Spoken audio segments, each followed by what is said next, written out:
Ikaw kapuso, naranasan mo na bang matakot sa pag-iisa?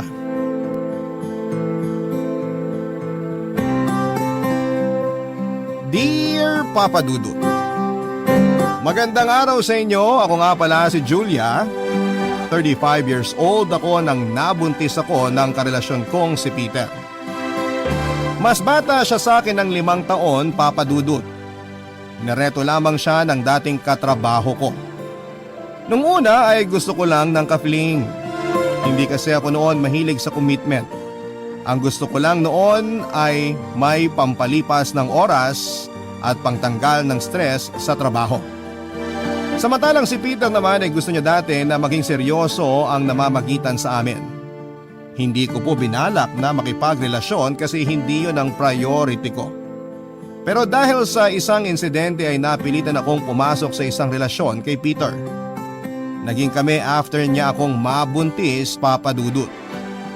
Hinala ko na sinadya niyang buntisin ako para pumirmi ako sa kanya. Sinabi ko sa kanya na wala akong balak magkaroon ng anak at binanggit ko rin na balak kong ipalaglag ang nabuo namin. Sinubukan niya akong pigilan at nagtagumpay siya doon, Papa Dudut. Nakumbinsi niya akong ituloy ang pagbubuntis ko. Nakumbinsi rin niya akong makipagrelasyon sa kanya. At doon ko na-realize na napapayag ako dahil nagustuhan ko na rin siya. Naramdaman ko naman kasi na mahal niya ako talaga at hindi lang katawan ko ang habol niya. Alam ko noon na bihira na sa mga nakakasalamuha kong lalaki ang katulad niya. Kaya naman sinabi kong payag na akong maging isang pamilya kami. Sa mga unang buwan ng pagbubuntis ko ay naging supportive siya, Papa Dudut. Siniguro niyang maibibigay niya sa akin lahat ng kailangan ko at ng magiging anak namin. Inalagaan niya ako ng todo at doon ko talaga naisip na tamang pumirmi na ako sa kanya. Maswerte na ako noon sa kanya, Papa Dudut. Alam ko noon na kahit na anong mangyari ay hindi niya ako papayagan, lalo na ang magiging anak naming dalawa, Papa Dudut.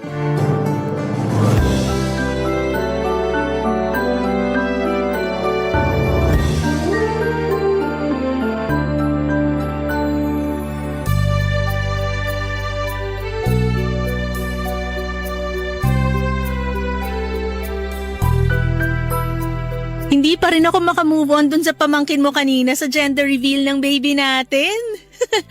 Akala porke kulay pink yung cake, strawberry flavored agad. Oo nga eh. Pasensya na ha. Nagwala pa talaga nung nalaman. Siya ba buntis? Oo nga pala. Peter, bukas samahan mo ako sa mall ha. Na naman? Paano na naman? Last week nag-mall na tayo ah. Nag-mall tayo last week kasi monthsary natin. Gusto ko lang namang mag-date tayo noon. Gusto mo na naman bang makipag-date bukas? Hindi naman. Bakit kailangan nating mag-mall? Bakit parang naiirita ka? Nakakapagod kasing pumunta ng mall. Tapos lalakad-lakad pa. Di ba nga kailangan kong maglakad-lakad, sabi ng doktor ko? Maglakad ka rito sa bahay. Ang dami namang space na pwede mong lakaran dito ah. Bihira na kasi tayo kung lumabas. Saka nalulungkot ako na andito lang tayo sa bahay. Wala namang masama rito sa bahay eh. Gagastos lang tayo pag nasa mall. Kahit wala tayo sa mall, kailangan nating gumastos dahil magkakaroon na tayo ng anak. Alam ko naman yon. Di mo na kailangang ulitin sa akin. Problema mo ba gastos? Kasi kung issue mo yan, ako na lang bahala. Kaya ko namang bumili ng mga kailangan natin at kailangan ng magiging anak natin. Tapos ngayon ipapamukha mo sa akin na di ko kayo kayang buhayin ng magiging anak natin. Ikaw nagsabi na gastos lang yung paglabas-labas natin. Anong gusto mong isipin ko? Ewan ko. Hindi ko alam kung anong dapat mong isipin. Tapatin mo nga ako, Peter. May problema ba? Wala. Peter. Hindi ko alam. Hindi ko alam kung kaya ko pa to. Anong ibig mong sabihin? Ay, hindi ko kayang buhayin kayong mag-ina. Kaya nga sinasabi ko kanina na ako na ang bahala sa gastos, diba? Hindi lang sa gastos eh. Ano pa? Ayokong maging tatay. Ngayon mo sasabihin yan sa akin? Hindi lilipas to. Matagal ko nang gustong sabihin sa'yo. Pero natakot akong sabihin kasi Ay, Bukod doon, ayoko na rin maging karelasyon mo. Huwag ka naman ganyan, Peter! Kung prank to, hindi nakakatuwa ah! Julia, sorry. Pero ayoko na talaga. Hindi! Hindi! Naguguluhan ka lang! Siguro napagod ka kanina kaya ganyan ka mag-isip. Matulog na tayo tapos bukas wala na yan. Sigurado ako. Julia! Itulog mo lang yan. Bukas sure ako. Gusto mo na uling maging tatay. Kinabukasan ay nadatnang ko ang sarili kong mag-isa sa kama. Iniwan ako ni Peter Papadudut.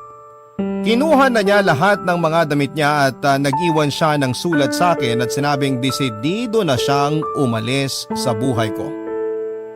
Tinawagan ko siya pero hindi naman siya sumasagot. Nakiusap ako sa mga kamag-anak niya na tulungan ako sa kanya at nahanap ko naman siya sa tulong nila Papadudut. Kinausap ko siya at pinapauwi na sa bahay pero ayaw na niya. Umuwi ako noon na mag-isa at iniyak ko ang lahat. Ilang beses akong nakiusap sa kanya na makipagbalikan na lahat ng yon noong binitawan ako ni Peter. Hindi ko na nakilala pa ang sarili ko mula nang iniwanan niya ako. Napabayaan ko ang trabaho ko Papadudut. Hindi ko na alam kung ano ang gagawin ko noon kaya nag-resign na lamang ako. Nagkulong ako sa bahay at walang ibang nilapitang tao. Nagkasakit ako at halos makuna na ako noon dahil sa lungkot at stress. Nung hindi ko na kinaya pa ang sitwasyon ko ay nilapitan ko na ang best friend ko. Ang baklang best friend ko na si Julio. Kaedad ko rin at ka-birthday pa. Hindi ko sana siya gustong lapitan noon dahil pagagalitan niya lamang ako. Pero na-realize kong baka kailangan ko na ngayon para matauhan ako. Pinagdarasal ko pa rin kasi noon na magkabalikan pa kami ni Peter kahit na alam kong alanganin na. Pinuntahan ko siya sa kondo niya at doon pa lamang ay naramdaman na niyang may problema na ako. Mas kilala pa ako noon ni Julio kesa sa sarili kong pamilya kaya siya ang nilapitan ko. Kasi alam ko noon na maiintindihan niya ako sa mga desisyon ko.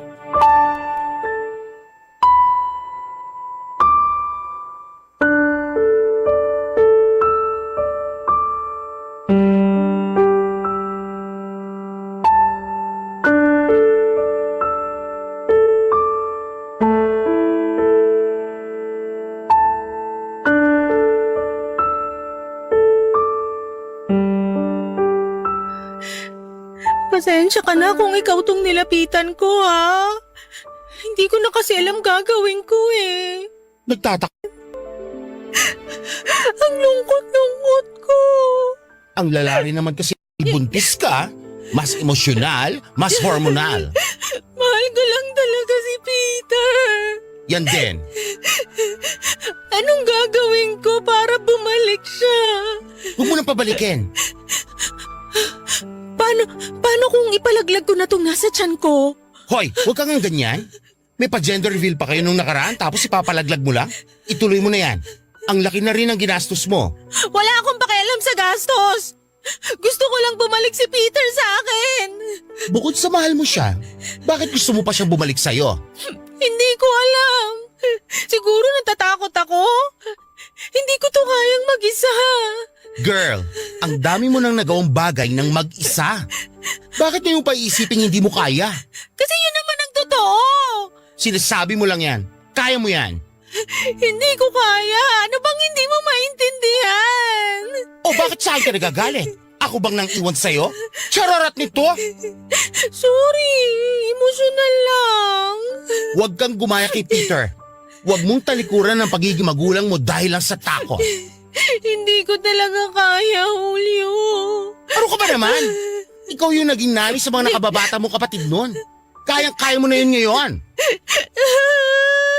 Ay, umalis ka na lang sa tinitiran mo ngayon. Yan ang solusyon mo sa problema ko? Ang mawalan ako ng bahay? Hindi pa kasi ako tapos bakla. Ang ibig ko sabihin, dito ka na lang tumira sa akin. Ako lang naman mag-isa rito. Paano yung mga boylet mo? Di doon na lang kami sa kanila. Hindi ba ako makakasagabal sa'yo? Naalala mo ba nung broken ako dati dahil kay Kevin? Pinalayas na ako sa apartment namin dahil may bago na siya noon, di ba? O sino sumalo sa akin? Walang iba kundi ikaw. Alam ko kasing kailangan mo ko nun eh. At alam ko kailangan mo naman ako ngayon. Sabihin mo lang kung may lakad ka ngayon. Baka kailangan ko nang umalis dito kasi may pupuntahan ka pa. Kung talagang di mo kaya mag-isa, sasamahan kita. Di mo ba ako iiwan? Iiwan ka ng lahat, pero ako, hindi. Ganyan din naman yung sinabi ni Peter eh. Nasan siya ngayon? Huwag mo nga ako igaya sa kanya. Huwag mo ipasa sa akin yung trust issues mo, ha? Mas lalaki ka pa kaysa sa kanya. Sabi nga sa kanta, di ba? Minsan, mas lalaki pa sa lalaki ang bakla. Wala nang tatay to magiging anak ko. Ano bang wala? Ano tawag mo sa akin? Gusto mo maging ina eh. Palit na lang tayo ng role. Mukhang mas kaya ko maging ina kesa sa'yo. Thank you, bakla. Wala yon. O sige na, dito ka na matulog tapos bukas, sasamahan kita maghakot ang mga gamit mo. Naging matalik ding magkaibigan ang mga nanay namin ni Julio, Papa Dudut. Noong nabubuhay pa sila ay halos hindi sila mapaghiwalay. Sabay nga rin nila kaming pinanganak ni Julio at naging magkumare sila at pinaglapit pa ang mga pangalan naming dalawa, Julio at Julia. Para na nga kaming kambal noon pero sa magkaibang matres nga lamang. Sinanay kami ng mga nanay namin ni Julio na magkasama at lumaki kaming dalawa na parang magkapatid ang turingan. Lagi kaming magkasama noon hanggang sa pagtanda. Inisip nga rin ng mga nanay namin na ipapakasal kaming dalawa pero hindi yun natuloy dahil lalaki rin pala ang gusto ni Julio. Kaya naman sinabi ng mga nanay namin na babawi na lamang daw sa magiging apo nila. Yun nga lang ay pareho ding hindi rin inabot ng mga nanay namin ang mga magiging apo nila dahil sabay din silang namatay dahil sa isang aksidente. Sa pagkamatay noon ng mga nanay namin ay mas lalo kami naging close ni Julio. Kinapitan namin ang isa't isa sa mga panahong nangungulila kami sa tulong. Hindi nagbago ang turing namin sa isa't isa kahit marami na ang nagbago sa direksyon ng buhay namin. Lalo na noong nabuntis ako. Mas lalo kaming pinaglapit ng pagkakataon at naisip ko nga na baka paraan yon na mga nanay namin sa kabilang buhay para ipilit na maging kami ni Julio. Napag-usapan na nga rin namin yon at hindi naman namin isinara ang posibilidad na kapag pareho na kaming matanda at single ay baka kami na rin ang magsama. Papa Dudut, hindi ko noon kayang mawala sa buhay ko si Julio dahil siya ang nagsilbing pader ko sa mga panahong pakiramdam ko ay itinutumba na ako ng mga pagsubok. Siya ang nagsilbing taga-salo ng mga problema ko. Kahit na hindi naman niya yon kailangan gawin ay ginawa pa rin niya dahil itinuring na niya akong parte ng buhay niya. Ganon din siya sa akin, Papa Dudut. Nangako ako sa sarili ko na kapag ako naman ang kailangan niya, ay nariyan ako palagi sa katabi niya at handang umagapay sa oras na kailangan niya ng kaibigan. Barangay Love Stories. Barangay Love Stories. Isang linggo nga after nang naging pag-uusap namin ay lumipat na ako sa kondo ng kaibigan ko. Nahiya nga ako dahil halos sinakop na ng mga gamit ko ang buong kondo niya. Lalo na yung cabinet niya na puro damit ko na lamang ang nakalagay. Hindi naman siya nagreklamo at binilahan pa ako ng isang cabinet para naman daw sa magiging anak ko. Pinanindigan niya ang sinasabi niyang magiging ama siya ng anak ko. Hindi ko noon maipaliwanag ang saya dahil meron pala talagang taong katulad ni Julio na handang saluhin ang binitawan ng iba. Marami ring adjustment noon si Julio lalo na sa kanyang social life dahil sa akin.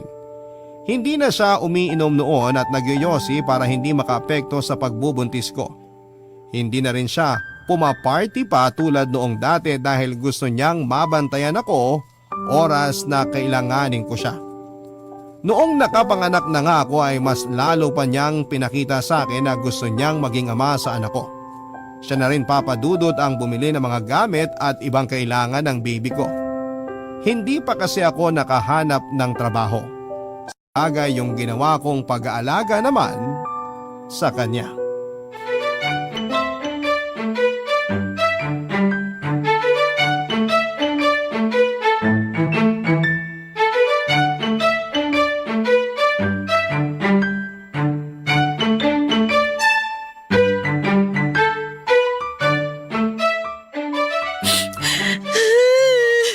Oh, bakit ka umiiyak? Anong nangyari? Ang ganda kasi nitong binili mong kumot ni baby. Ang lambot. Bakit iniiyak mo kung maganda? Hindi ko alam. Gusto ko lang umiyak. Kahapon lang iniyakan mo yung bagong linis na oven toaster. Tapos ngayon?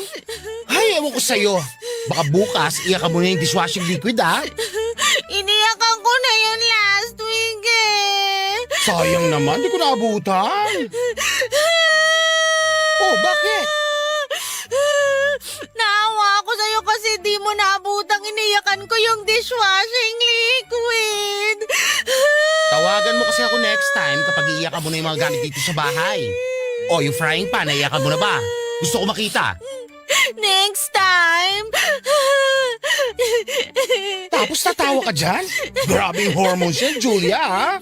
Hindi ko na talaga alam tong nangyayari sa katawan ko. Huwag ka na masyadong umiyak dyan at baka magising si baby. Mamaya, magkompetensya na naman kayo sa palakasan ng iyak. Ako na naman to kawawa. Mahimbing na yung tulog niya. O siya, kung gano'n naman pala, magtulungan na tayo mag-ayos ng kalat dito bago pa siya magising. Ako nang bahala maglinis. Maligo ka na. Mamaya na ako maliligo after maglinis. Hindi na bakla. Okay na. Kaya ko na to. Bakit ba ayaw mo magpatulong, ha? Kaya ko naman kasi. Napagod ka mag-alaga kay baby kanina, tapos ngayon mag-aayos ka pa? Hindi magandang bugbugin mo yung sarili mo sa pagod. Baka mahawa mo si baby sa pagod. Nakapagpahinga naman ako kahit papano. Ah, hindi. Mas lalo tuloy ako nagwo-worry kay baby. Ako nang bahala rito sa kalat. Pumunta ka na sa kwarto. Bantayan mo na lang si baby. Hindi, tutulungan na kita bakla. Ang kulit naman, Bex! Napagod ka rin kasing magtrabaho kanina. Ano bang napagod nag-Facebook lang ako buong shift ko? Ang dami kong inad na boys, ha? Loka ka talaga? Nakonsensya lang ako sa wala. Bakit ka naman makokonsensya? Eh kasi ikaw tang bumubuhay sa amin ni baby. Itong pag-aayos na lang ng kondo mo yung natutulong ko. Ang laking bagay na nga sa akin na nalilinis mo tong kondo natin eh. Kondo mo. Kondo natin. Gusto ko lang namang makatulong kahit konti. Sabi ko nga sa'yo, ang laking bagay na nung pag-aasikaso mo sa kondo. Hindi ko na kailangan kumuha ng kasambahay. Nakatipid tuloy ako. Paano bang nakatipid eh? Ang laki na ng nagastos mo kay baby. Feeling ko hindi ko siya ginagastusan. Di ko naman ramdam. O edi ikaw na tong busog ang bank account. Gaga! Hindi ko lang maramdaman na gumagastos ako ng malaki kasi natutuwa ako kapag naibibigay ko yung kailangan ni baby. Bakla, O ano yun? gawa na tayo ng baby. Ew! Baklang to? Kilabutan ka nga sa sinasabi mo? Eh kasi mukhang nai-enjoy mong maging daddy. Panindigan na natin. Tumigil ka kung ayaw mo pakuluan ko yung matris mo para hindi na gumana. Ang harsh mo naman kay mommy. Family planning, bakla! Tama na isang baby! Ay, tumatawag yung inorderan ko ng damit ni baby. Sagutin ko lang ah. Sige, sagutin mo na. Puntahan ko lang si baby. Namiss ko bigla eh.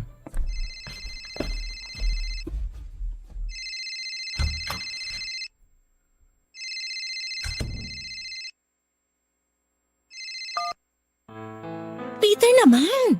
Sabi ko sa'yo mamaya ka na tumawag, di ba? Namiss ko kasi kayo ni baby.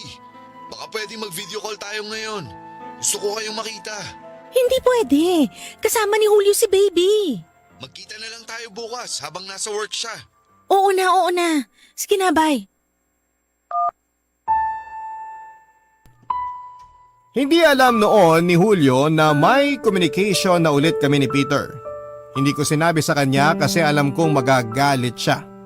Wala naman po akong balak itago noon habang buhay yung pagkikita namin ni Peter pero wala pa kasi akong lakas ng loob para sabihin kay Julio ang lahat. Malaking naging galit ni Julio kay Peter dahil sa pag-aabandona sa aming mag-ina kaya alam kong hindi niya gustong makita na lumapit pa sa akin si Peter. Kaya naman nung time na nagparamdam muli si Peter sa akin ay nilihim ko yon, Papa Dudut. Nangyari ang lahat 1 buwan bago ako manganak. Tinawagan ako ni Peter at sinabing nagsisisi na siya sa ginawa niyang pag-iwan sa akin. Nakipagbalikan siya sa akin pero nagmatigas ako. Sinabi ko lahat ng masasakit na salita kay Peter pero tinanggap niya lamang yon. Ilang beses siyang nagmakaawang magkabalikan kami pero tinanggihan ko. Sinaktan niya ako noon kaya hindi ko na siya balak pabalikin pa sa buhay namin ang magiging baby ko.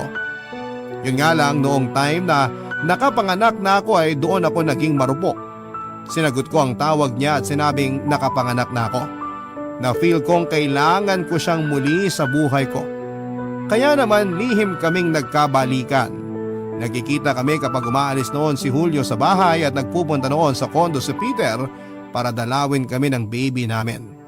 Walang naging clue si Julio sa nangyayari sa amin ni Peter at natatakot ako kapag nalaman na niya. Lalo na't gusto na noon ni Peter na magsama na ulit kaming dalawa. Ilang beses niya akong pinilit na iwan ko na raw si Julio para magsama na kaming pamilya. Aminado ako noon na gusto ko nang makasama si Peter para bumuo na kami ng pamilya.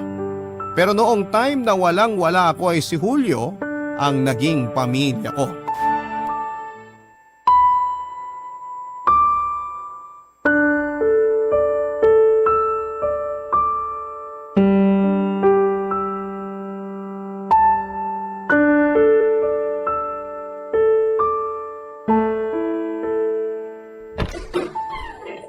Kanina pa ako kumakatok dito.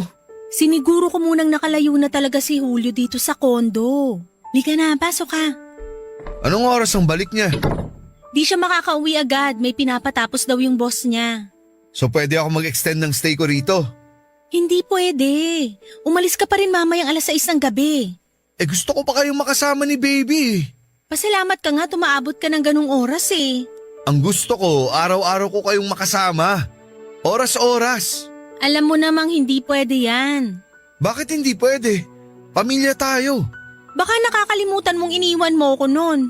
Hanggang kailan ko ba dapat pagsisiyan yan? Habang buhay.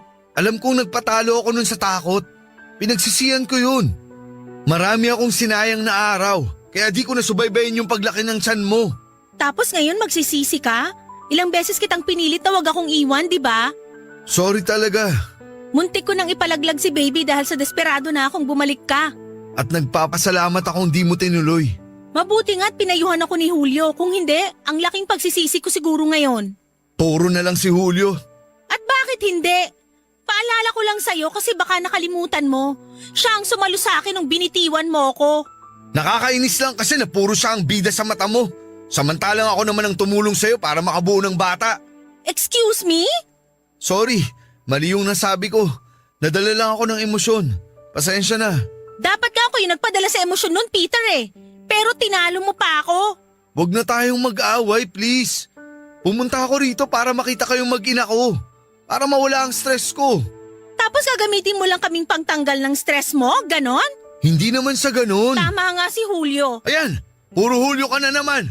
Yang boses mo, magigising si baby. Umalis ka na rito. At bakit? Magsama na tayo. Ayusin natin to. Ayusin yung nasira mo?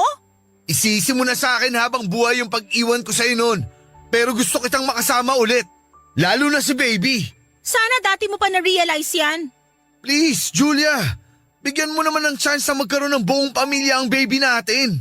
Di ba dapat ikaw ang nakapag-isip niya nung una pa lang? Tatanggapin ko lahat ng paninisi mo. Alam kong kasalanan ko talaga. Kaya nga ako nandito kasi gusto kong bumawi. Julia, natuto na ako. Alam ko na kung anong kailangan ko. Kayo ni baby. Kayo lang ang kailangan ko. Talaga lang ha? Tapos sa susunod kapag natakot ka uli, iiwan mo uli kami. Hindi na mauulit yun. Wow, ang confident naman masyado. Oo, kasi alam kong mahal kita. Ikaw, mahal mo ba ako? Hindi ako nakasagot sa tanong ni Peter dahil aminado kong mahal ko pa rin siya at yon ang totoo. Kahit gaano kalaki ang naging galit ko sa kanya ay hindi pa rin mawala sa puso ko na mahalin siya. Papadudot niyakap ako niya at doon ay nanghina na naman ako. May nangyari nga sa amin ang araw na yon. Doon ko mas lalong naramdaman na kailangan ko siya sa buhay ko. Sinabi ko sa kanya na bigyan niya ako ng oras para makapag-isip. Sinabi ko sa kanya na hindi biro ang iwan agad si Julio after na mga tinulong niya sa akin. Nainis si Peter dahil panay ang banggit ko sa pangalan ni Julio at ilang beses kong dinipensahan si Julio kay Peter pero hindi yon umepekto. Naramdaman kong nagsiselos lamang si Peter kaya ganon ang galit niya kapag pinupuri ko si Julio. Sa kakilala ko si Peter, papadudot. Alam kong hindi niya nagustuhan kahit minsan si Julio at malaki ang issue ni Peter noon sa mga bakla dahil minsan ay namolesta siya ng tiyuhin niyang bakla. Kaya inunawa ko na lamang siya. Ipinagpatuloy namin ang pagkikita ni Peter ng palihim. Patuloy din na may nangyayari sa amin sa kondo ni Julio. Nahirapan akong mag-decide kahit na ilang beses na akong kinunit ni Peter. Inanda na nga niya ang apartment niya para sa pagtira namin na mag-ina. At ilang beses kong sinubukang ilihis ang usapan tungkol sa pag-alis ko sa kondo ni Julio kapag magkausap kami ni Peter. Papadudot, mahal ko at gusto ko noon na makasama si Peter sa iisang bahay pero nag-aalala ako para kay Julio. Napamahal na rin siya kay baby kaya alam kong masakit yon kapag umalis kami. Bukod pa doon ay nangako ko kay Julio na hindi na ako babalik pa kay Peter kahit na ano ang mangyari. Naalala ko pang sinabi ni Julio na kapag bumalik ako kay Peter ay kakalimutan na raw niya ako. Nung una'y kampante naman akong matutupad ko ang pinangako ko pero nang bumalik muli si Peter sa buhay ko ay nakalimutan ko naman lahat ng mga sinabi ko noon sa kanya ng panahong yon, papadudot. Barangay Love Stories. Barangay Love Stories. Timbang ko ang gagawin kong desisyon. Mas nanalo si Julio sa sitwasyon ko. Kaya sinabi ko kay Peter na hindi na ako babalik pa sa kanya. Umiyak si Peter nung sinabi kong ayoko nang magkita pa kami at nang makaawa siyang huwag ko raw siyang iwanan. Nagmatigas ako at pinalis siya sa kondo noong dinalaw niya ako ni baby.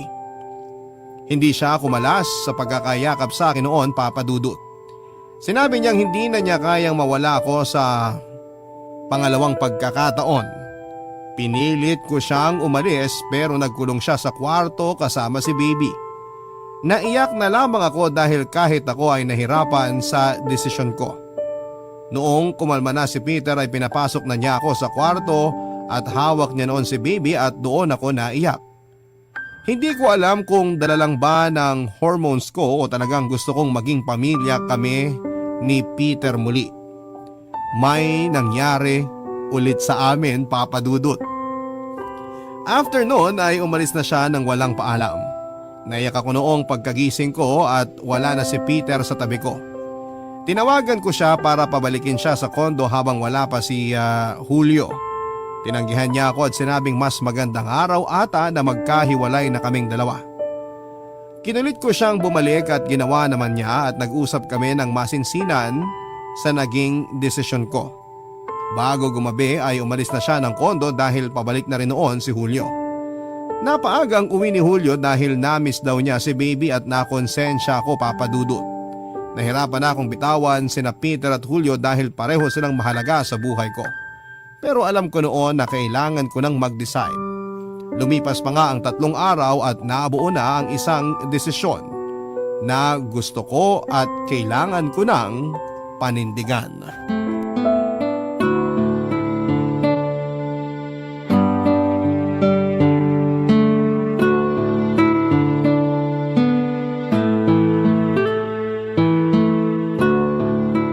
Napatulog ko na si baby. Mas kaya mo talaga siyang patulugin kaysa sa akin, no? Kasi ako naman yung totoong nanay niya. Mukha naman. Okay ka lang ba, girl? Oo naman, bakit? Kanina ka pa maputla eh. Puyat lang to. Alam mo namang ilang araw na akong pinapahirapan ni baby sa gabi. Ang hilig kasing matulog ni baby sa tanghali eh. Ayan tuloy, ang active sa gabi. Oo nga eh. Bakla, nag-worry na ako sa'yo ha. Bibili ako ng vitamins mo para sa dugo. Nakausap mo na ba yung OB-GYN mo kung anong pwede sa'yo? Puntahan ko siya bukas. Samahan kita. Day off ko naman saka... Oy! Julia, ba't bigla ka tumakbo?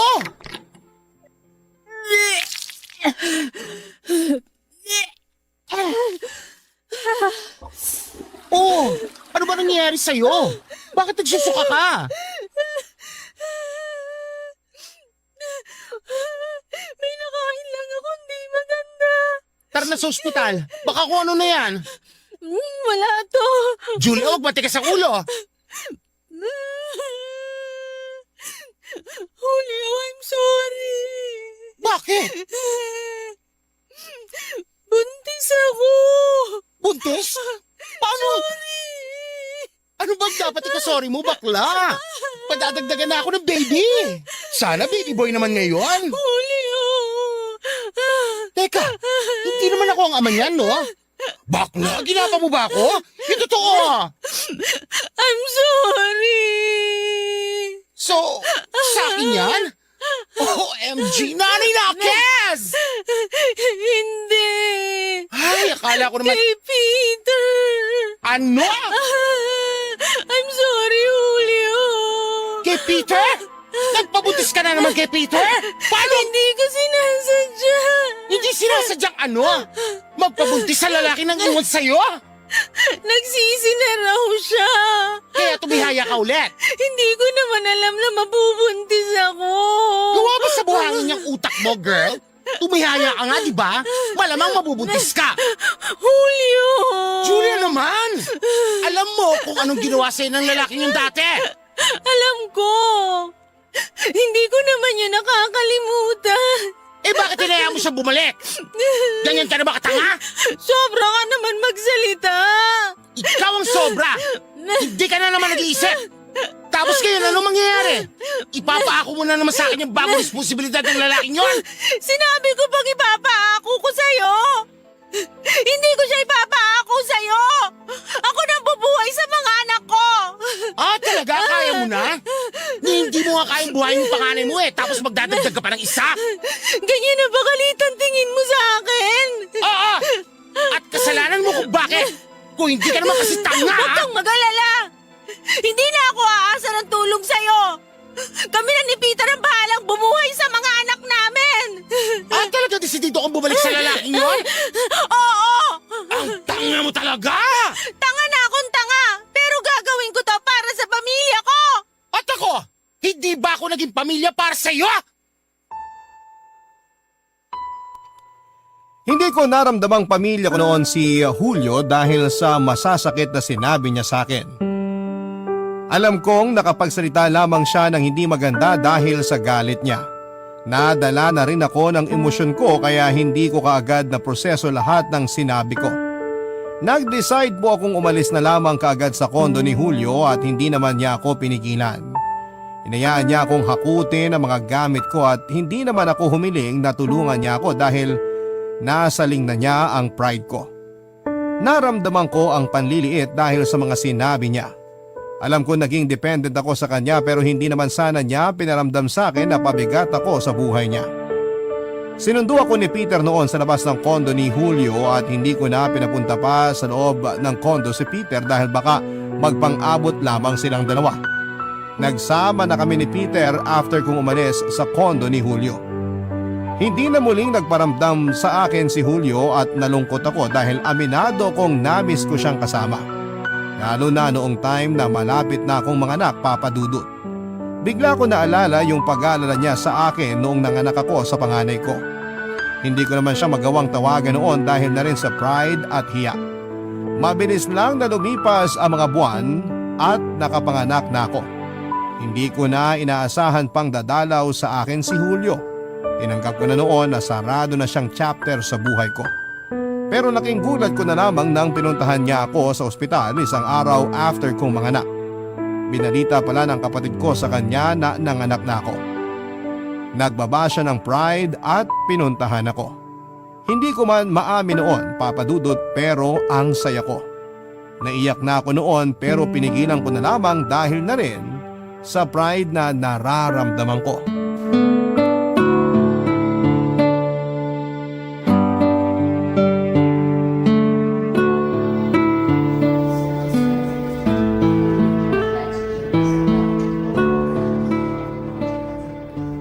Kumusta ka? Ito, ayos lang. Kumusta yung tahi mo? Yung tahi ko talaga ang kinukumusta mo. Hindi ko alam ang sasabihin eh. Ako rin naman. Nanibago lang ako. Ngayon lang ulit kita nakaharap after nung Away natin. ikaw naman kasi eh. Oh, bakit ako? Ikaw kaya itong nagalit bigla. Sino bang hindi magagalit? Nagpabuntis ka na naman. Ano ka, pusa sa bubungan?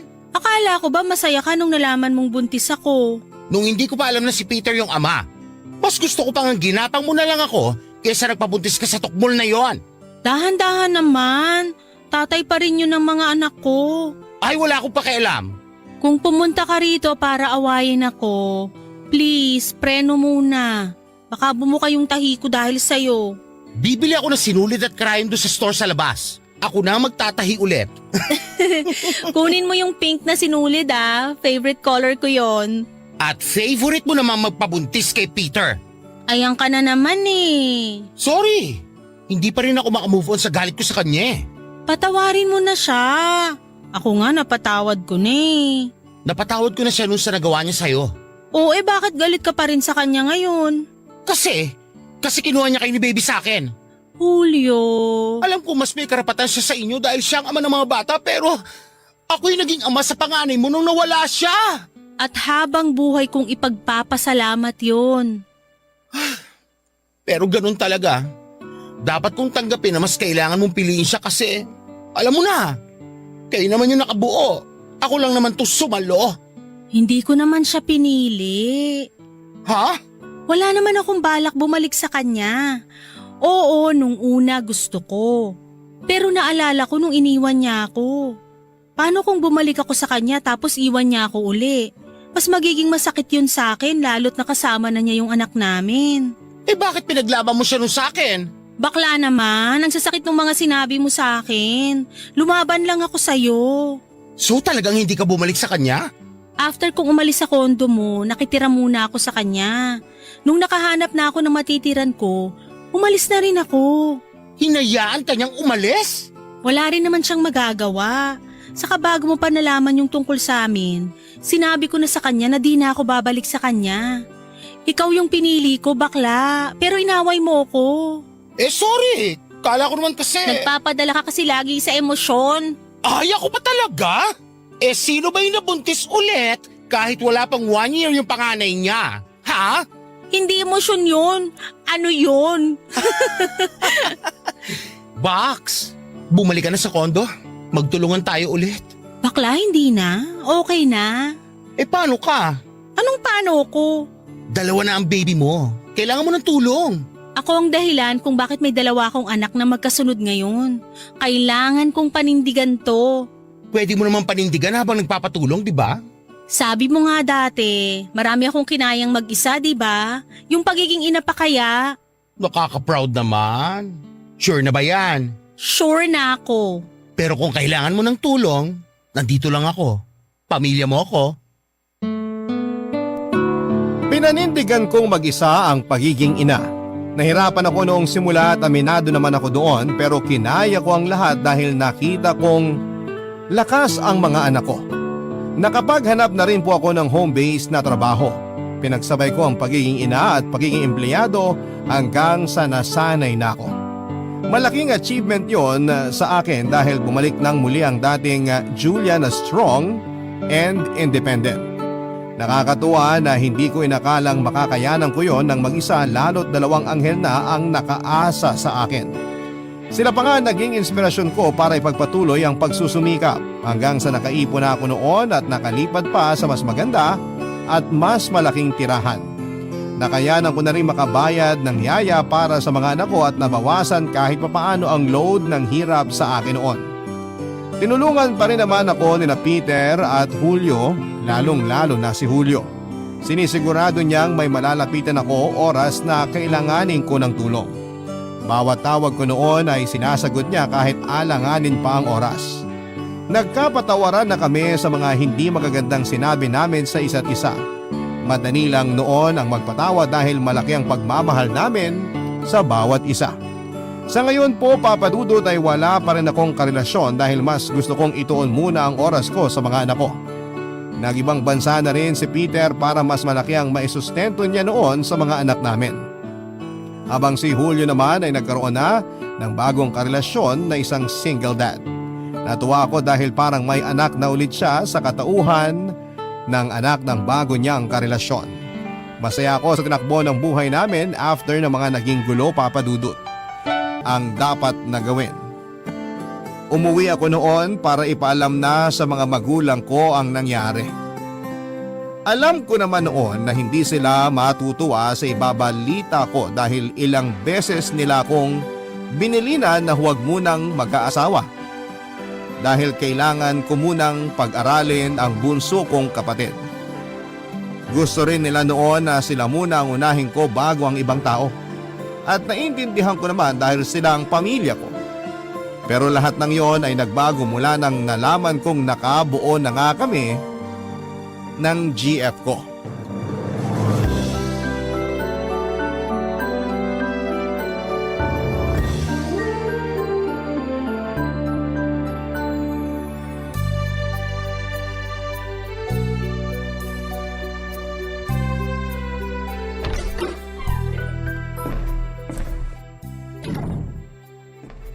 Nay! Tay! Renny Boy! Saktong uwi mo, nak! Kakatapos ko lang magluto ng spaghetti. Ibaba mo na muna yung bag mo para makakain ka na. Sino pang may birthday? Birthday agad! Hindi ba pwedeng sahod mo lang kaya ako naghanda? Memoryado nyo na talaga ang sahod ko na Hindi naman mahirap isaulo ang 10 at 25. Ako nga po minsan nakakalimutan kong sahod na pala. Makalimutan ng lahat. Wag lang ang sahod mo, anak. Naka-withdraw ka na ba? Bukas pa po. Sira yung ATM sa trabaho kaya di ako nakapag-withdraw. Sayang naman.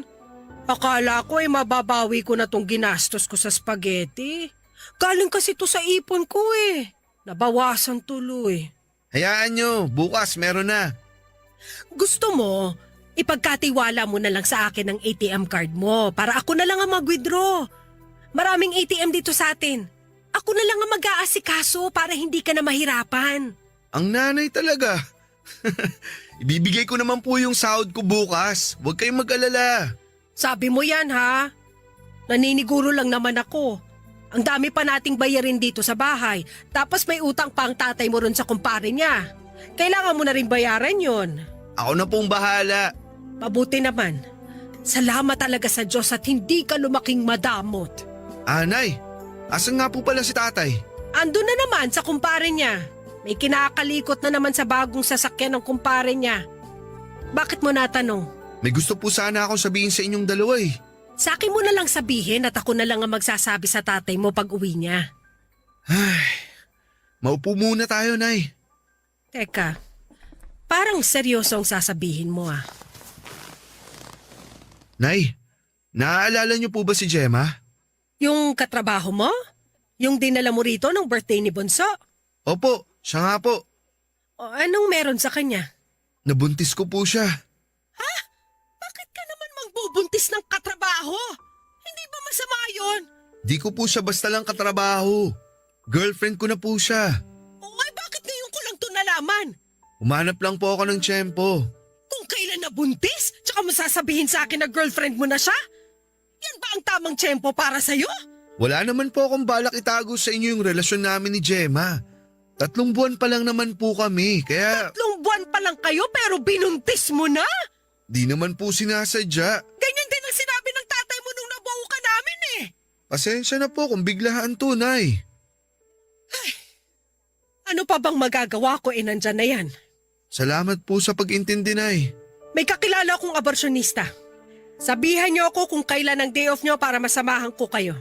Nay, wala po kaming balak ipalaglag ang anak namin. Biglaan ang pagkakabuntis niya, di ba? Hindi sinasadya. Ano pang dapat gawin sa ganyang sitwasyon? Di ipalaglag. Pero Nay, Makinig ka sa akin. Hindi pa ito ang tamang panahon para maging tatay ka. Kakapromote mo pa lang sa trabaho at kakapasok pa lang ng kapatid mo sa kolehiyo.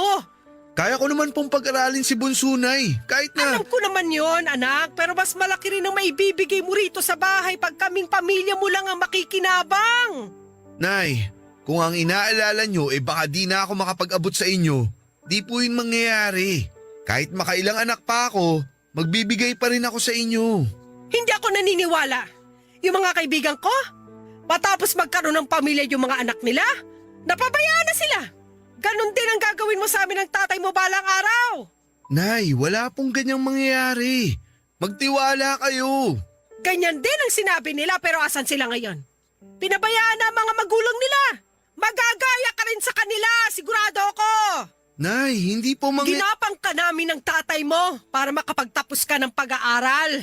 Para matulungan mo kami. Pero ano mangyayari? Ibang tao pa palang makikinabang sa'yo? Imbis na kaming pamilya mo? Nasaktan ako sa huling sinabi ni Nanay Papa Dudut. Pakiramdam ko isa lang akong investment noon sa kanila dahil sa mga salita niya. Pinilit ko siyang unawain dahil pakiramdam ko naman ay nabigla lamang siya sa binalita ko. Naisip kong gano'n naman ang mga tao lalo na yung may mga edad na katulad ni Nanay.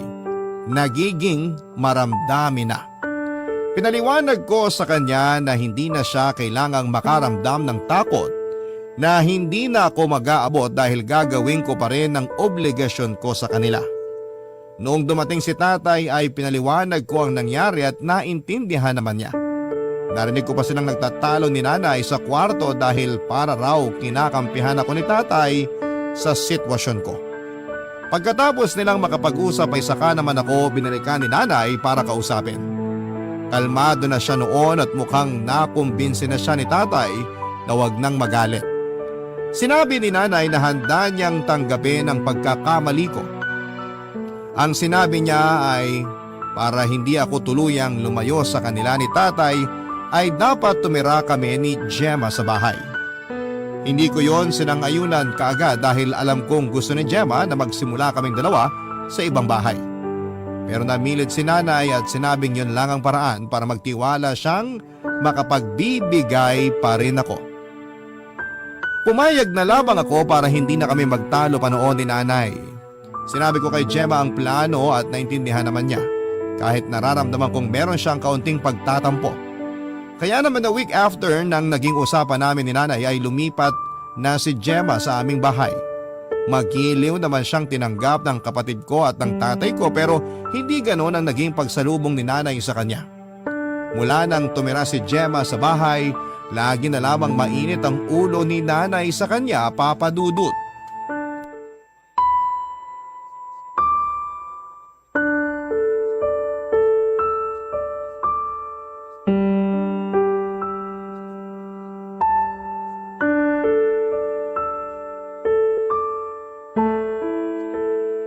Pagod na nga ako galing sa labas. Mapapagod pa ako rito sa bahay. Ang dami na namang kalat. Nay, rinig po ang sigaw niyo sa labas ng bahay. Pakihinaan niyo naman po. Napapansin ng mga kapitbahay. Nakakaistorbo po. Nakakahiya. Hayaan mong mapansin nila. Para marinig na rin nila na puro na lang problema ang inaabot ko rito sa pamamahay na to. Pwede naman natin pag-usapan ng maayos to, Nay. Di na kailangang magbunga nga. Nakakahiya talaga sa kapitbahay. Kanina pa sila padaan-daan sa tapat ng bahay natin eh. Mukhang kailangan ko idaan sa pagbubunga nga ang lahat eh. Aalis ako malinis ang bahay tapos uuwi akong ganito kagulo? Hindi na punasan ng mesa. Lalagamin na naman yan. Yung lababo, puro hugasin. May mga baso pa sa sala. Ano ba naman klaseng bahay to? Pagsasabihan ko po si Bunso. At pagbibintangan mo pa ang kapatid mo sa dumi ng bahay na to? Siya lang naman po yung maghapong nandito sa bahay eh. At anong tawag mo kay Gemma? Parehas lang sila ng kapatid mo maghapon dito sa bahay. Kakausapin ko rin po si Gemma. Mabuti pa nga! Mula nung dumating ang Gemma na yan dito sa bahay, puro na lang kalat ang nakikita ko. Masinop naman po si Gemma. Kapag may ginamit siya, nililinis o itinatabi rin niya pagkatapos. Mas marunong ka pa sa akin akong nandito sa bahay lagi. Tsaka yan si Gemma, may balak pa ba magtrabaho yan? Sa ngayon po, dahil masela ng pagbubuntis niya, di muna siya magtatrabaho. Pero nag-online selling din naman po siya kapag maayos ang pakiramdam niya. Napaka-arte naman ng asawa mo! Samantalang ako, nung pinagbubuntis ko kayo ng kapatid mo, ako pa ang nag-iigib ng tubig para sa amin ng tatay mo. Mali naman po yun, Nay. Dapat di kayo nayaan ni tatay na magbuhat lalo't buntis kayo nun. Parang mali pa kami ng tatay mo ngayon, ha? Mas marunong ka na ngayon porque may trabaho ka na. Hindi naman po sa ganun, Nay. Ang sa akin lang po, wag na nga lang po natin pag-usapan kapag ganyang mainit pa ang ulo nyo. Papasok po muna ako sa kwarto para makapagbihis. Tapos tutulungan ko na kayo maglinis dito sa bahay. Mabuti pa nga!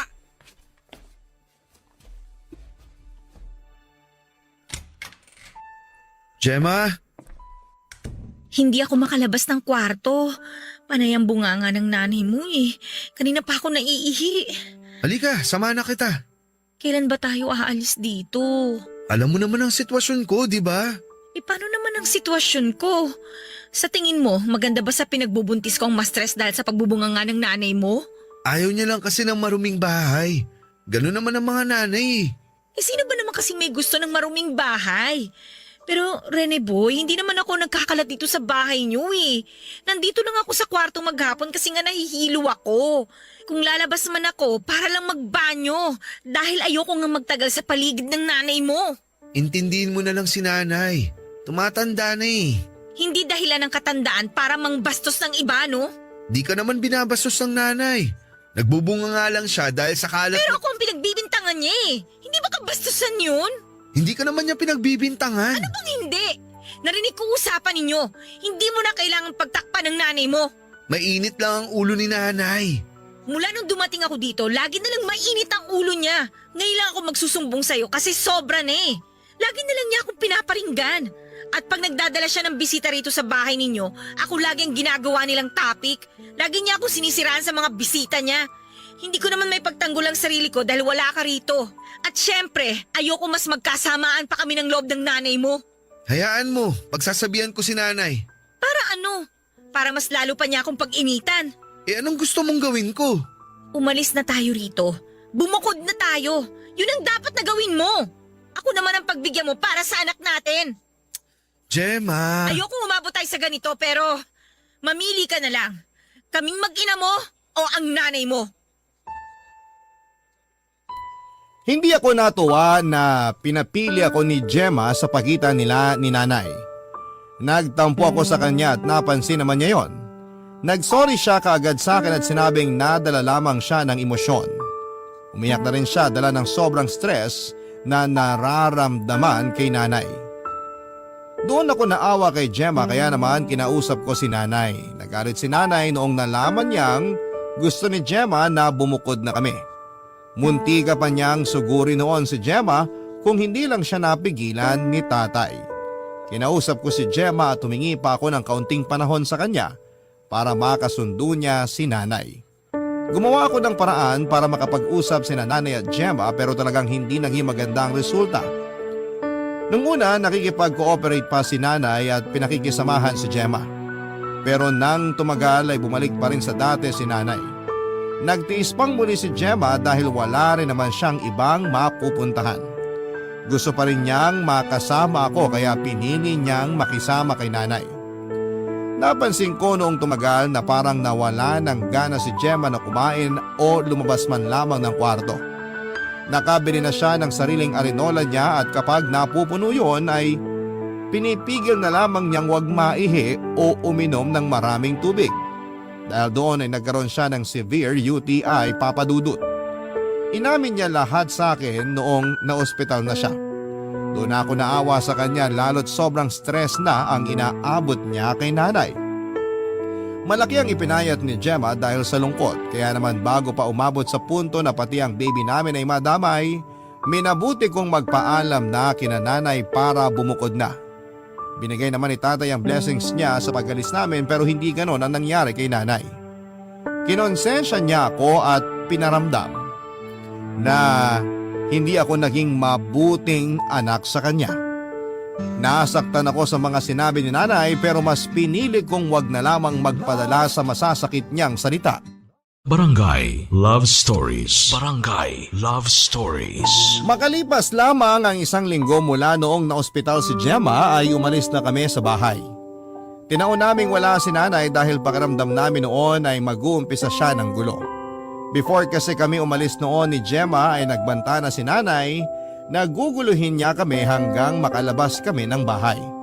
Para raw makita noon ng mga kapitbahay na pabaya akong anak at walang kwentang manugang si Gemma.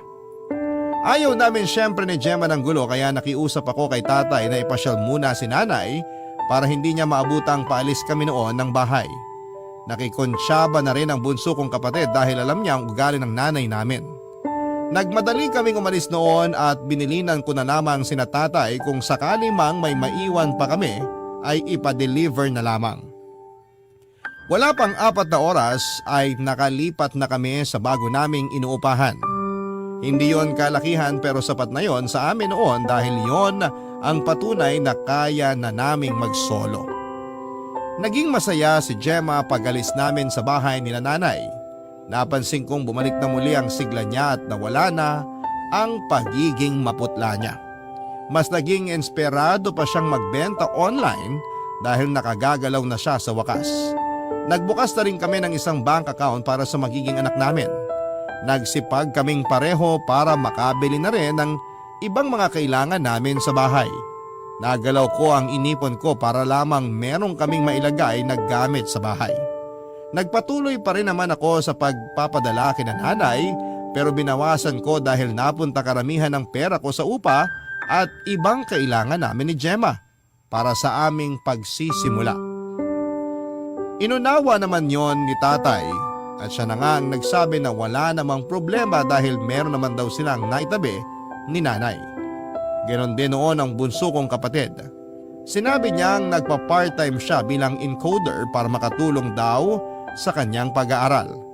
Masaya ako noon na tinutulungan ako ni tatay at ng bunso kong kapatid maliban na lamang kay nanay na hindi pa rin naging sapat ang naiaabot ko para sa kanya.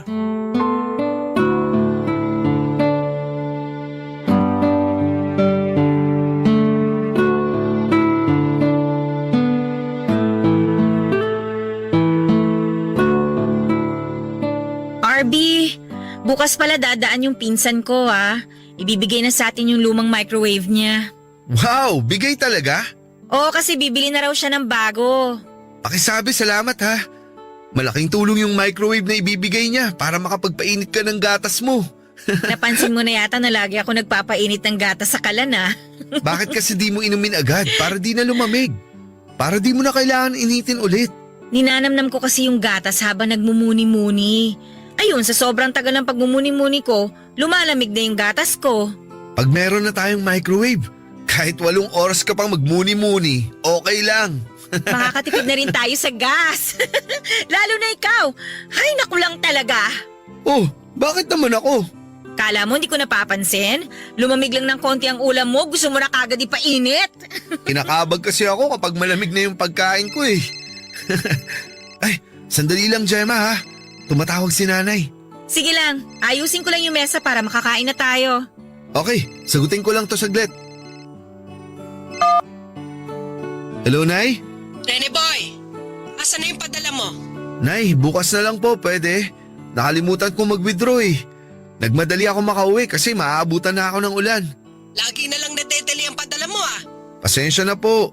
Bukas ko na po ipapadala yung 4K. Bakit 4K lang? Nakabudget na po kasi ako ngayon, Nay. At di na kami kasama sa budget mo, ganon? Kasama pa rin naman po kayo, Nay. Kailangan ko lang bawasan ng konti dahil may pinaglalaanan din po ako. Sa mag-ina ko. Sana maintindihan nyo. Hindi ko maintindihan kung bakit kailangan mong bawasan ang ipinapadala mo sa amin dito. Para lang dyan kay Gemma. Hindi lang naman po to para kay Gemma. Para rin po sa magiging apo nyo. At saka kailangan ko rin makabawi sa ginastos namin sa paglipat namin. Nag 2 months deposit at 2 months advance din kasi kami rito. Tapos bumili pa kami ng ibang gamit namin. Tsaka… Wala na akong pakialam dyan. Ang sa akin lang sana, sumunod ka pa rin sa usapan. Pumayag na nga akong umalis kayo sa bahay, di ba? Tapos ganito pa pala mangyayari. Saan kami dadalhin ng 4K na ipapadala mo, ha? Kulang yon para sa 15 days namin. Alam mo naman kung gaano kasiba kumain ng tatay mo. Hayaan nyo, Nay. Nas-cut off naman malaki-laki ang makukuha ko dahil sa OT. Ibibigay ko na lang sa inyo lahat yun. Ang gusto ko, ibalik mo sa dati ang sustento mo sa amin. 6K dapat para sa 15 days. Sisikapin ko po. Pero sana ngayon maintindihan yung 4K lang talaga ang kaya ko. Bakit kasi hindi pa magtrabaho yan si Gemma? Para makatulong naman siya sa gastusin. Nung ako yung nabuntis, nagtatrabaho pa rin ako. Magkaiba po kayo ng kalagayan ni Gemma. Mahina po at sakitin si Gemma. Nag-iingat lang po kami. Ang sabihin mo, masyado mong sinusunod mga kapritsyo niya sa pagbubuntis. Kaya naman niya Masyado mo lang bine-baby. Nay naman. Ang laki ng pinagbago mo. Ngayon pa lang na hindi pa nanganganak ang asawa mo, pinagdadamutan mo na kami? Paano na lang kapag nanganak na siya? Di ko naman po kayo pababayaan, Nay. Bigyan niyo lang sana ako ng ilang buwan para maayos ko ulit yung budget ko. Paano naman ang bunso mong kapatid? Malapit na rin ang bayaran sa school nila. Alam nga namang pati yun pababayaan mo pa. Nakapag-usap na kami ni Bunso, Nay. Kaya nga po siya nagtatrabaho ngayon para makadagdag sa... Hindi ka ba naawa sa kapatid mo na bugbog na nga sa pag-aaral pati pa sa trabaho? Paano pa siya makakapasa niya kung hindi siya makakapag-focus sa pag-aaral niya? Kaya ni Bunso yan, Nay. Siya nga rin ang may gusto magtrabaho para raw may pera rin siya. Ako pa rin naman ang magbabayad ng tuition niya at saka... Nay? Hello? Nay? Nay? Binabaan ka na naman ng nanay mo, no? Pangit lang siguro yung signal. Siguro nga. Tara na, lika na, kain na tayo.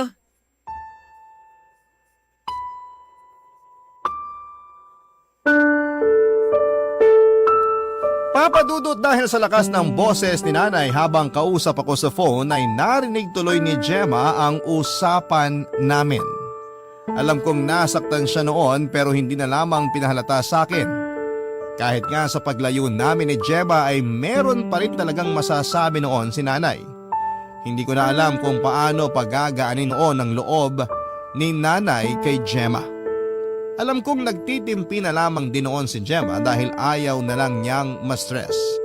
Pero paniguradong sasabog na rin siya sakaling magtuloy-tuloy pa si nanay sa mga masasakit niyang salita. Nawalan ako ng ganang kumain dahil iniisip ko pa kung paano ko makakakuha ng sapat na pera para makontento si nanay sa ibinibigay ko. Akala ko naman noon ay napaliwanag na ni tatay ng maayos ang kalagayan ko kay nanay. Pero mukhang kinulang pa. Na-stress ako sa kakaisip kaya hindi ko na rin naubos ang kinakain ko. Napansin yun ni Gemma at saka hinarap ako para kausapin. Pinagtimpla ko ni Gemma ng maiinom para medyo ma-relax ako. Noong naubos ko ang iniinom ko ay sa kanya ako kinausap.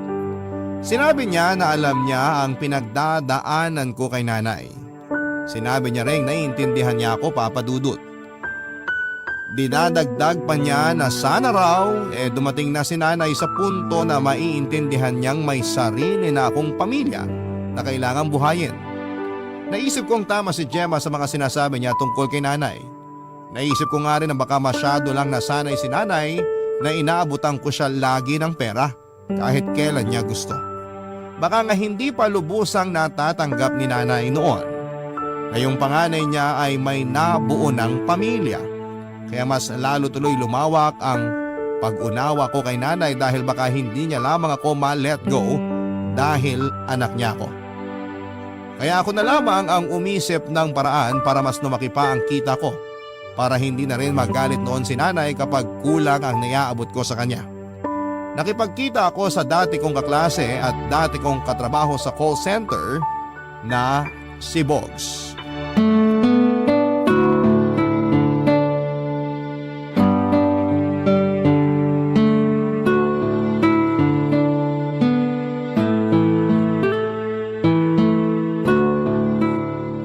Kumusta ka na, Bogs? Mukhang asensado ka na. Hindi naman. Guminhawa lang ng konti. Anong konti? Panay kaya out of town mo. Saka panay ang picture mo sa bagong sasakyan at relo mo. Last month lang nag-tour ka sa Canada, di ba? Ah, napansin mo pala?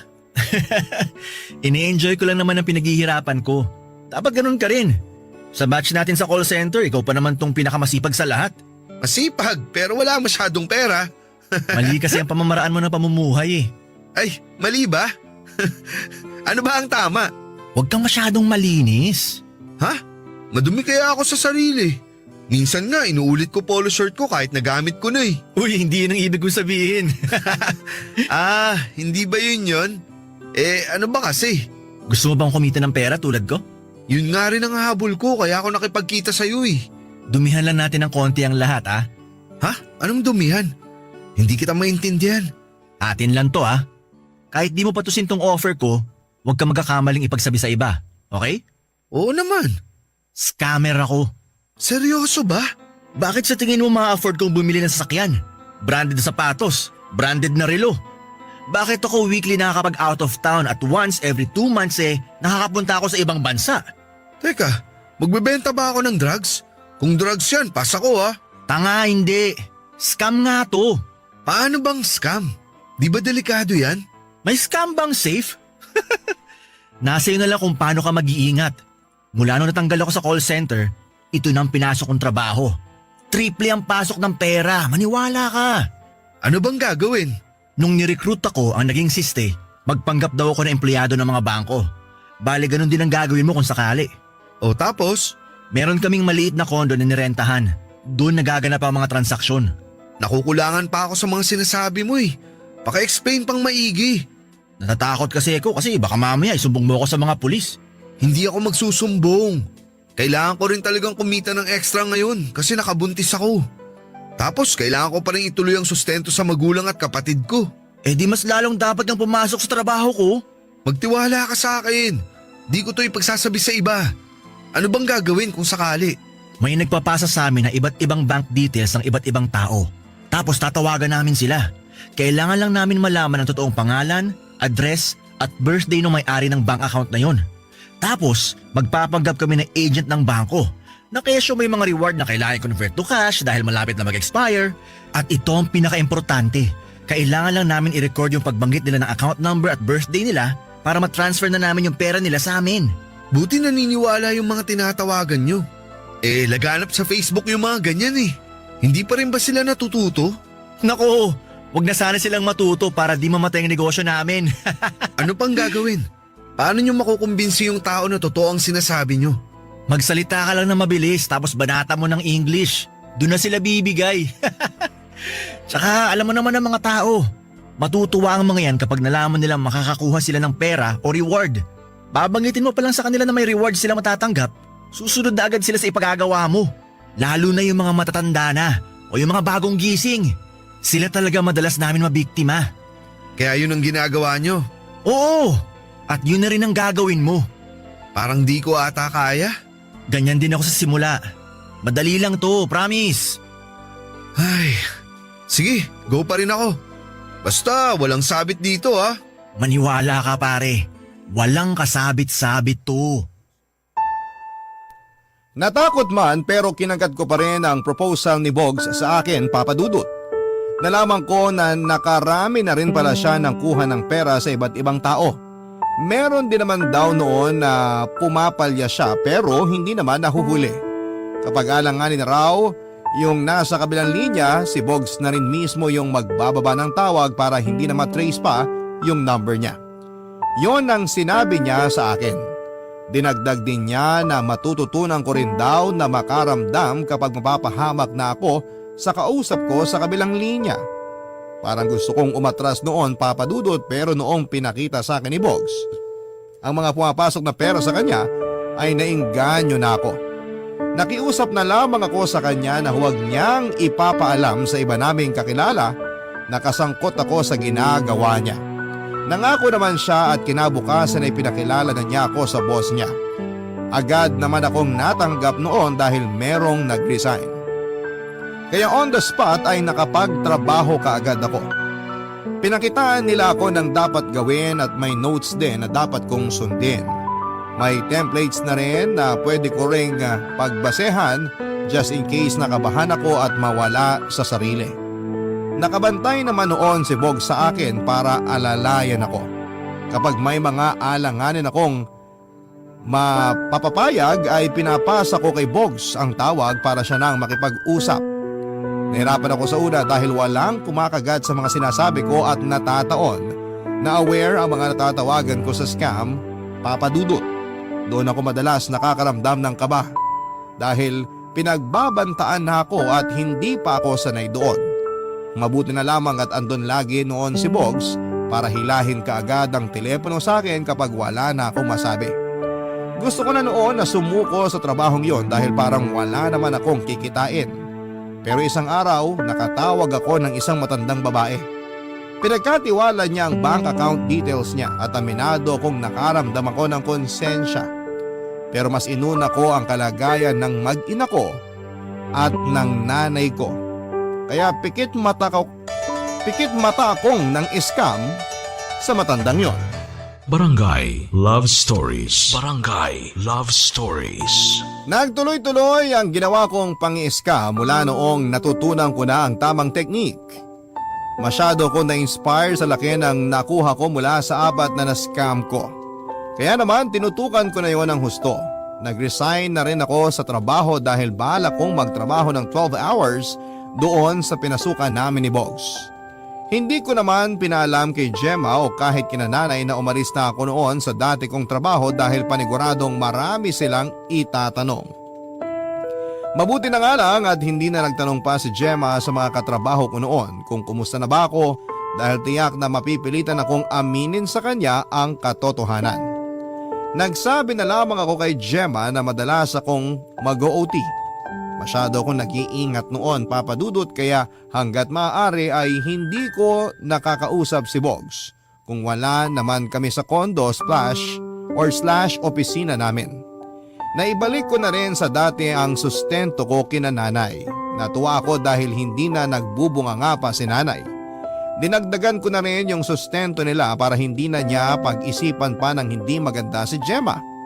Pinahinto ko na rin sa pag-sideline yung bunso namin para hindi na siya mahirapan sa pag-aaral niya.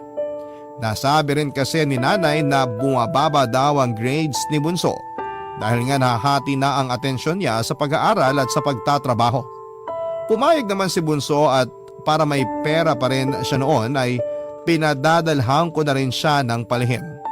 Hindi ko yon sinabi kay Gemma lalo na yung dagdag na sustento na ibinibigay ko kina nanay. Ayoko na rin kasing makarinig kay Gemma ng pangaral dahil nung mga nakaraan ay puro siya pangaral sa akin na akala mo ay bata ako na nagkakamali. Naintindihan ko naman ang gusto niyang sabihin kaso hindi ko yon kailangan dahil mas lalo lamang bumababa ang aking moral.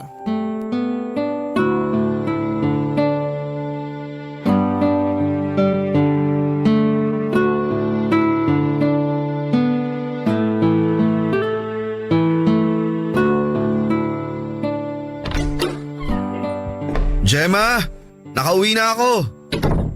Kumain ka na? Kumain na, pero kung gusto mo, pwede naman akong kumain ulit. Tapos na rin akong kumain. Nakapag-vitamins ka na ba? Kanina pa. Gusto mo matulog na tayo? Pwede bang mag-usap muna tayo? Papangaralan mo ba ako ulit? Kung oo, baka pwedeng sa day off ko na lang. Pagod kasi ako eh. Pumunta rito ang nanay mo kanina. Oh, inaway ka na naman ba? Hindi nga eh. O bakit parang disappointed ka pa? Parang mas gusto mong inaaway ka niya. Hindi yun eh. O sige na nga, pag-usapan na lang natin kung ano yung bumabagabag sa'yo. Dali na. Masaya ang nanay mo kanina. Binalita niya sa akin na marami ka na raw binibigay sa kanyang pera. OA naman ni nanay. Di naman masyadong malaki yun. Baka good mood lang siya. Pinakita niya sa akin lahat ng pinapadala mo. RB, doble na ang binibigay mo per cut-off sa sahod mo? Oo.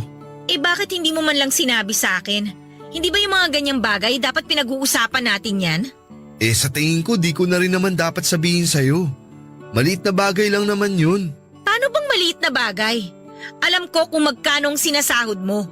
Kung ganong kalaki ang natatanggap ng nanay mo, paano tayo? Huwag kang mag-alala. Di naman ako nagkukulang ng inaabot sa'yo eh. Kailan ba ako pumalya sa pagpapasok ng pera sa savings natin? Di naman tayo kinukulang sa pang-araw-araw natin. May extra pa nga, di ba? Doon nga ako nagtataka eh. Kasi alam ko kung magkano ang kinikita mo. Pero sobrang inaabot mo sa aming lahat. Naipon lang yun mula sa mga OT ko sa trabaho.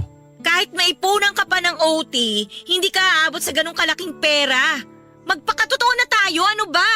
Wala ka bang tiwala sa akin, Gemma? Masyado bang mababa ang tingin mo sa akin para di ako makakuha ng malaking sahod? Hindi yan ang ibig kong sabihin. Mabuti pa si nanay. Kahit nagbubunga nga sa akin na-appreciate pa rin niya lahat ng binibigay ko. Pinamumukha mo ba sa akin na hindi ko na-appreciate ang mga ginagawa mo? Parang ganun kasi ang tono mo eh. Iba lang kasi ang kutob ko eh. Iniisip mo ba na gumagawa ako ng masama? Feeling mo nang saskam ako para kumita ng pera? Hindi naman. Parang ganun kasi ang nangyayari eh. Para sabihin ko sa'yo, malinis akong tao. Di ako papayag na galing sa marumi ang ipapakain ko sa inyo. Sorry kung nagdududa ako. Iba lang kasi yung kutob ko eh. Huwag kasi puro kutob ang pinaiiral mo. Lalo't buntis ka. Pakiramdam mo lang naman yan, dala ng hormones mo. Di ba nga nasabi na sa'yo ng doktor yan? Huwag ka na mag-alala, okay? Promise, hindi ka gumagawa ng masama para kumita ng malaking pera? Hindi nga. Ang kulit eh. Matutulog na ako. Ayoko ma-stress sa mga pagbibintang mo.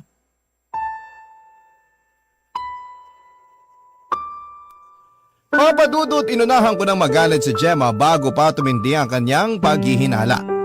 Sinisi ko naman ang sarili ko dahil sumobra nga ako sa pagbibigay ng pera na hindi ko man lang naisip na kaduda-duda na ang laki ng ibinibigay ko.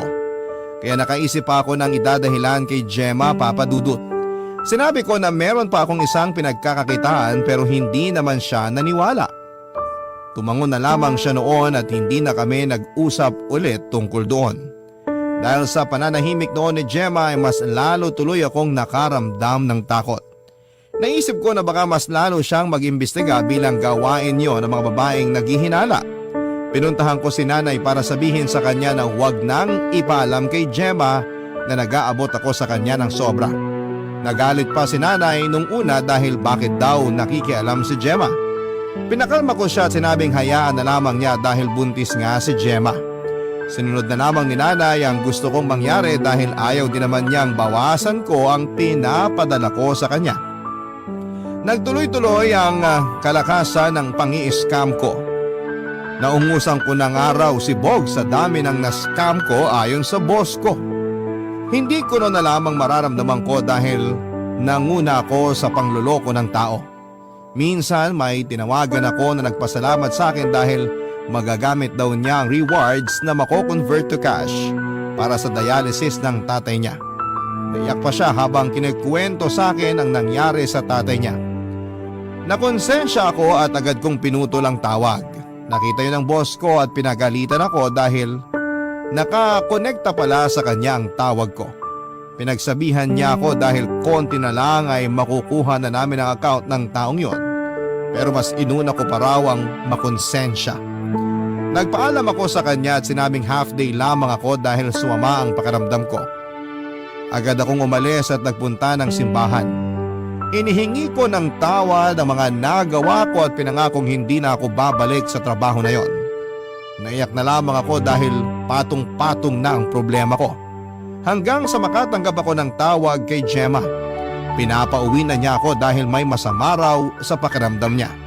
Nagmadali akong umuwi dahil sa pag-aalala pero nadatnang ko sa sala sina Nanay Gemma at ang barangay captain namin, Papa Dudut.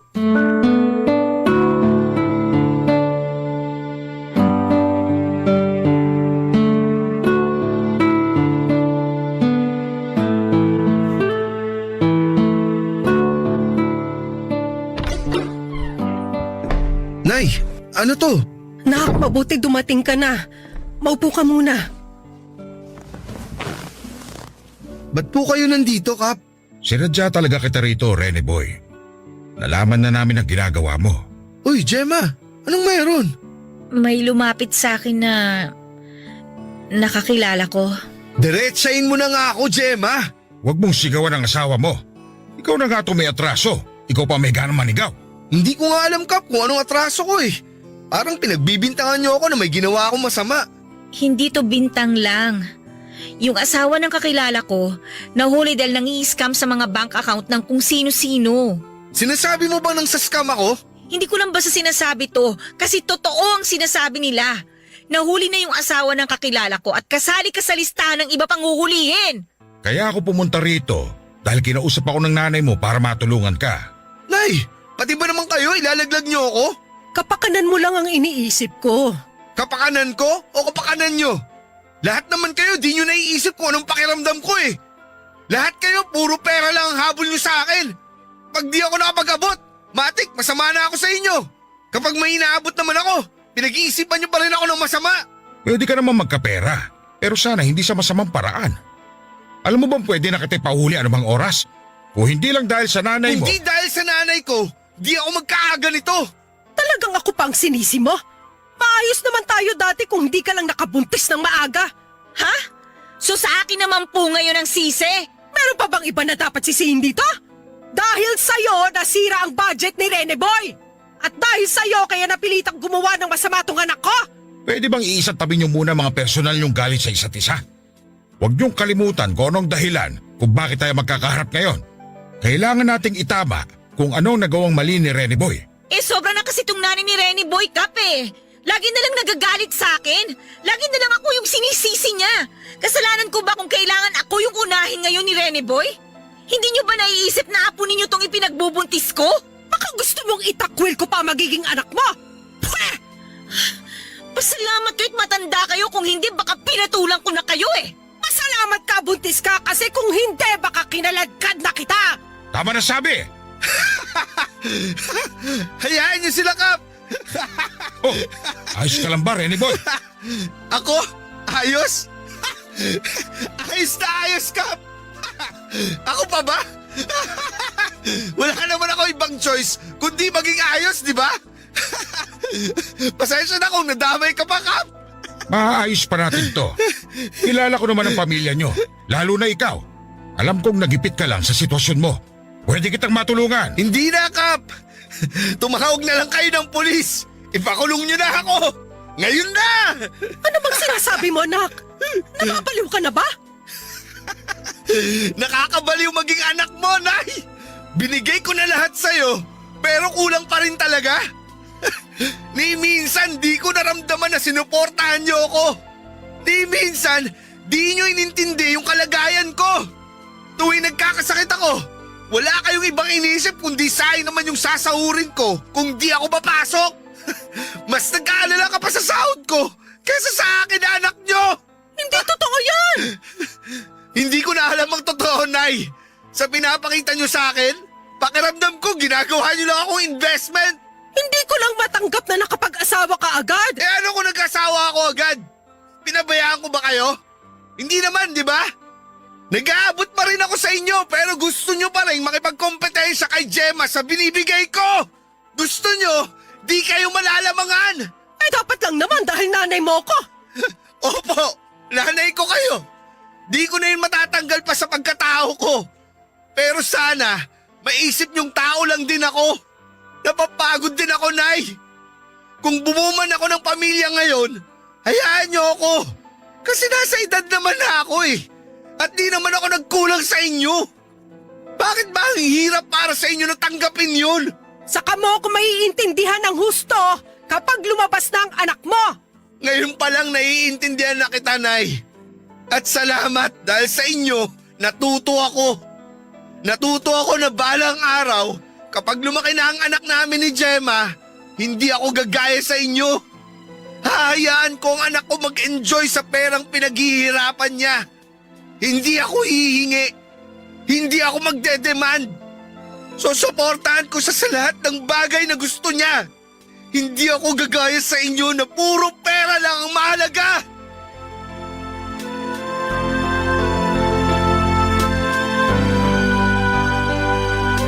Papadudot hindi nakaimik si nanay at ganoon din si Gemma. Kahit si Kap noon ay natulala na lamang sa mga sinabi ko. Naiyak ako habang hawak ang ulo dala ng sobrang stress sa kalagayan ko at sa inabot ko sa mga inaabot ko kina nanay. Maya-maya pa ay naramdaman kong lumapit si nanay para yakapin ako. Umiyak siya at inihingi ng tawa ng mga nagawa niyang kasakiman sa akin. Sinabi niyang nadala lamang at nasilaw siya ng pera dahil masyado ako maluwag sa kanya. Sumunod na yumakap sa akin si Gemma para ihingi ng tawad ang maiksi niyang pasensya sa akin. Sinabi niya na dala lamang yun ng stress dahil hindi na niya alam kung saan kami pupulutin. Lumapit si nanay kay Gemma para humingi ng tawad at ganoon din naman si Gemma kay nanay. Noong kumalma na ang sitwasyon ay hinarap na kaming lahat ni Kapitan para ipaliwanag ang mga mangyayari. Tumawag siya ng pulis para ipalamang nangyari at doon ay inexplain ko ang lahat. Nakipagtulungan na rin ako kapalit ng paglaya ko, Papa Dudut. Pansamantala ay lumipat muna kaming pamilya sa ibang lugar para sa ikakatahimik naming lahat.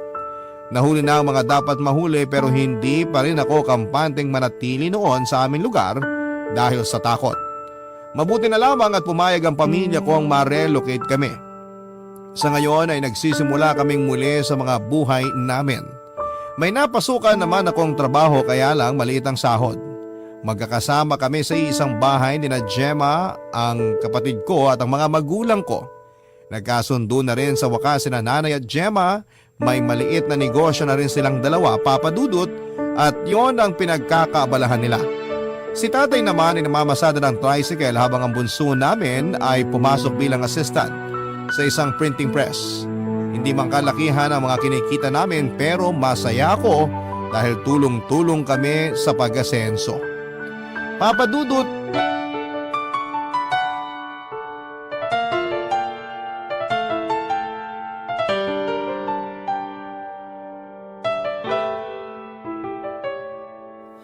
ang buhay ay mahiwaga, laging may lungkot at saya. Sa Papa Dudut Stories, laging may karamay ka.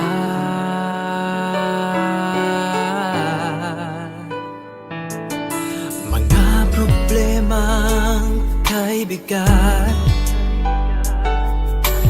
dito ay pakikinggan ka.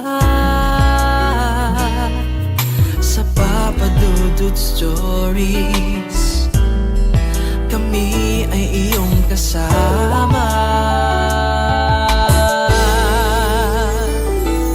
Dito sa Papa Dudut Stories, ikaw ay hindi nag-iisa.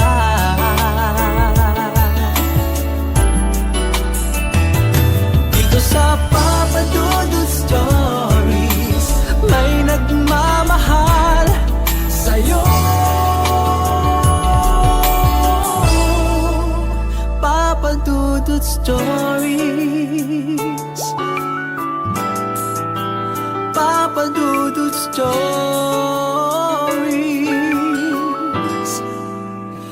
Papa Dudut Stories.